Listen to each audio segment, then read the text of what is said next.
ഇല പൊഴിയും ശിശിരവനത്തിൽ നീ അറിയാതൊഴുകും കാറ്റാകും.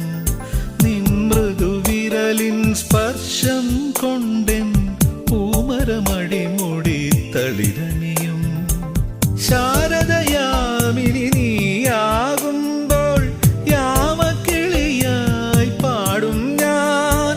ഋതുവിൻ ഹൃദയം നീയായി മാറും പ്രേമസ്പന്ദനമാകും ഞാൻ. നീയൊരു പുഴയായി തഴുകുമ്പോൾ ഞാൻ പ്രണയം വിടരും കരയാകും.